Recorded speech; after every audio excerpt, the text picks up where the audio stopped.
नमस्कार, capital TV UP में आपका स्वागत है। मैं हूं आपके साथ नवेंदु शेखर झा। वाराणसी में कोडीन युक्त कफ सिरप के अवैध कारोबार की जांच ने एक ऐसा काला सच सामने ला दिया है जिससे योगी सरकार में मास्टरमाइंड का अंजाम अब तय हो चुका है। पुलिस कार्रवाई में यह सामने आया है कि कोडीन युक्त कफ सिरप का यह धंधा सैकड़ों नहीं बल्कि हजारों करोड़ रुपए तक फैला हुआ है। शुरुआती जांच में एबॉट कंपनी के फेंसेडिल कफ सिरप का नाम सामने आया था। हालांकि जैसे जैसे जांच आगे बढ़ी, ये नेटवर्क और बड़ा होता चला गया।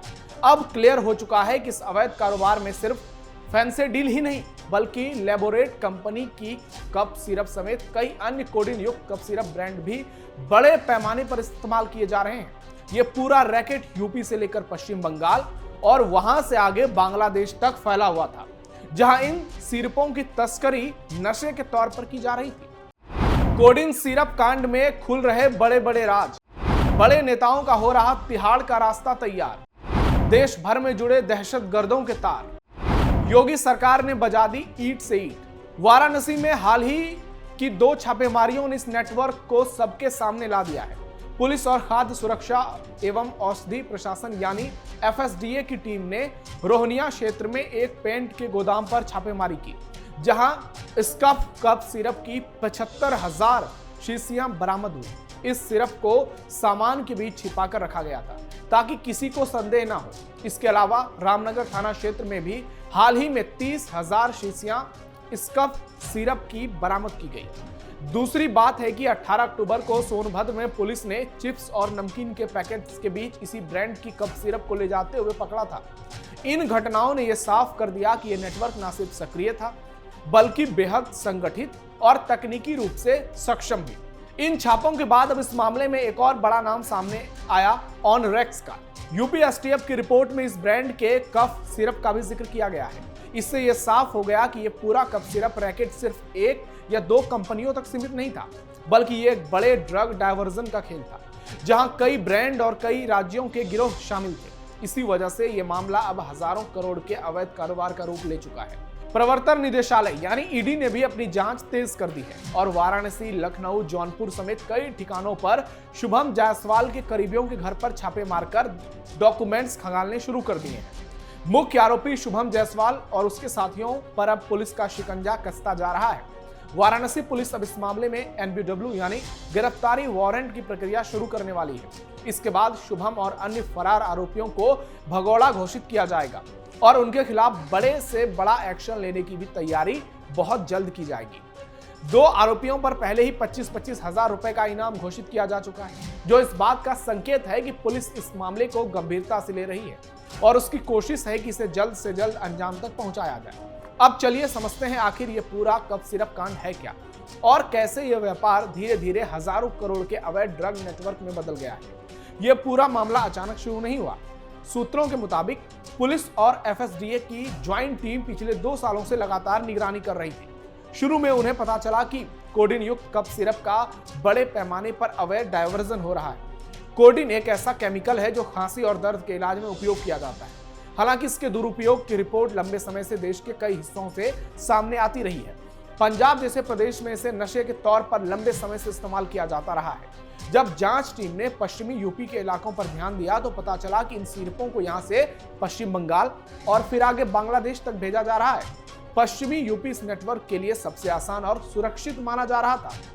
यह सिर्फ पहले छोटे मेडिकल स्टोर्स के जरिए कुछ चुनिंदा ग्राहकों को बेचा जाता था, फिर धीरे धीरे इसे नशे की लत की तरफ फैलाया गया और ब्लैक मार्केट में इसकी कीमत कई गुना तक बढ़ गई। यही इस कारोबार की सबसे बड़ी कमाई का जरिया था। जांच में यह भी सामने आया कि इस नेटवर्क में कई बड़े चेहरे शामिल थे। शुभम जायसवाल, विभोर राणा, मेरठ निवासी वसीम और आसिफ जैसे लोगों को इस रैकेट का प्रमुख संचालक माना जा रहा है। विशेष रूप से आसिफ के बारे में यह दावा है कि वो पहले बांग्लादेश के अवैध ड्रग ट्रेड से जुड़ रहा है, जिससे इस पूरे मामले का दायरा और भी बड़ा हो जाता है। गौरव जायसवाल और विशाल मल्होत्रा जैसे लोगों का नाम पैसों के लेन देन से जुड़ा पाया गया। इन बैंक खातों में हुए कुछ संदिग्ध लेन देन की जांच अभी भी जारी है।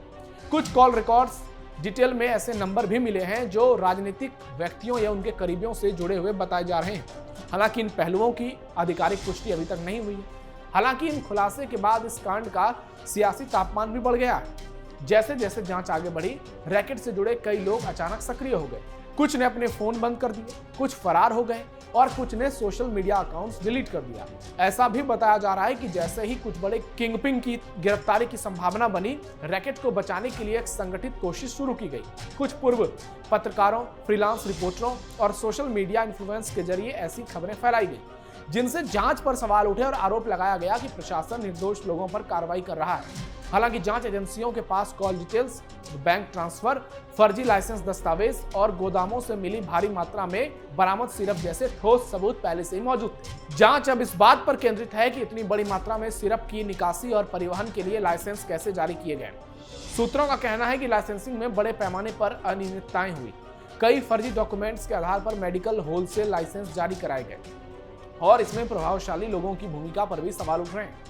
यही वजह है कि अब मामला सिर्फ अवैध दवा व्यापार नहीं, बल्कि लाइसेंस के दुरुपयोग और राजनीतिक तथा आपराधिक गठजोड़ की कहानी बन चुका है। तमिलनाडु की उस कंपनी की भूमिका भी जांच के दायरे में है जो कफ सिरप बनाती है। ऐसी जानकारी सामने आई है कि इसी सिरप के कारण कुछ समय पहले एमपी में बच्चों की मौत का मामला भी आया था। उस समय भी इस पर कई गंभीर सवाल उठे थे और अब जब वही प्रोडक्ट्स इस अवैध व्यापार का मुख्य आधार बना हुआ पाया गया है, तो एजेंसियों ने कंपनी की पूरी भूमिका की गहराई से पड़ताल शुरू कर दी है। इस पूरे नेटवर्क की जड़ें यूपी से बाहर पंजाब, पश्चिम बंगाल, हिमाचल प्रदेश और हरियाणा जैसे राज्यों तक फैल चुकी है। यह नेटवर्क कितना बड़ा है, इसका अंदाजा इससे लगाया जा सकता है कि इस सिरप को यूपी से पश्चिम बंगाल और फिर उसके आगे तस्करी के कई अलग अलग रास्तों से भेजा जाता है। कॉल डिटेल रिकॉर्ड, बैंक लेन देन और गोदामों में छिपी भारी मात्रा में बरामद सिरप ने इस पूरे अवैध साम्राज्य की असल तस्वीर उजागर कर दी है। अब तक की जांच ने यह साफ कर दिया है कि यह मामला केवल एक दवा के दुरुपयोग का नहीं, बल्कि हजारों करोड़ के अंतर्राज्यीय और सीमा पार फैले अवैध कारोबार का हिस्सा है। यह एक ऐसा संगठित नेटवर्क है जिसमें फर्जी लाइसेंस, राजनीतिक संबंध, सोशल मीडिया का इस्तेमाल, अंतर्राज्यीय तस्करी और नशे की लत सभी एक दूसरे से जुड़े हुए हैं। आने वाले दिनों में जैसे जैसे जांच आगे बढ़ेगी, ये मामला न सिर्फ यूपी बल्कि देश की सियासत में भी बड़ा मुद्दा बनने वाला है। ये भी तय है, योगी आदित्यनाथ की पुलिस तैयार है। योगी मॉडल के तहत इन माफियाओं का इलाज होगा। आपने देखा होगा, जब से प्रदेश में योगी आदित्यनाथ की अगुवाई में सरकार बनी है, तब से चुन चुनकर अपराधियों और माफियाओं का हिसाब हो रहा है। चाहे बात पश्चिमी यूपी की हो, पूर्वांचल की हो, अवध की हो या फिर बुंदेलखंड की, तमाम दिशाओं से माफियाओं पर करारा प्रहार हो रहा है। और योगी आदित्यनाथ की सरकार जिस तरह से इन माफियाओं का इलाज कर रही है, उससे लोगों में न्याय की आशाएं और बढ़ी हुई हैं। चाहे वो लैंड जिहाद करने वाले माफिया हों, लब जिहाद करने वाले अपराधी हों या कोई भी बड़ा कारनामा करने वाले अपराधी हों, और उसी में अब ये कफ सिरप गैंग भी शामिल हो गया है। तो तय मानकर चलिए, आने वाले समय में योगी पुलिस इन माफियाओं का इलाज करेगी और इनका इलाज ऐसा होगा कि ये गोरख धंधा न सिर्फ हमेशा के लिए बंद हो जाएगा, बल्कि जो भी व्यक्ति, जो भी माफिया इसके बारे में सोचेगा, विचार करेगा, उसे आगे चलकर योगी मॉडल के तहत कड़ी से कड़ी सजा सुनाई जाएगी और आने वाले समय में ये एक मिसाल बनेगा। आप क्या सोचते हैं, ऐसे माफियाओं पर क्या बड़ी कार्रवाई होनी चाहिए ताकि आगे चलकर ये ऐसे अपराध करने की सोचे भी ना और जनता में एक तरह से राहत मिले और योगी मॉडल एक मिसाल के तौर पर पेश हो? तो अपनी राय कमेंट बॉक्स में जरूर दीजिए। हमारे इस वीडियो को लाइक कीजिए, शेयर कीजिए और चैनल को सब्सक्राइब जरूर कीजिए। फिलहाल के लिए इतना ही, धन्यवाद।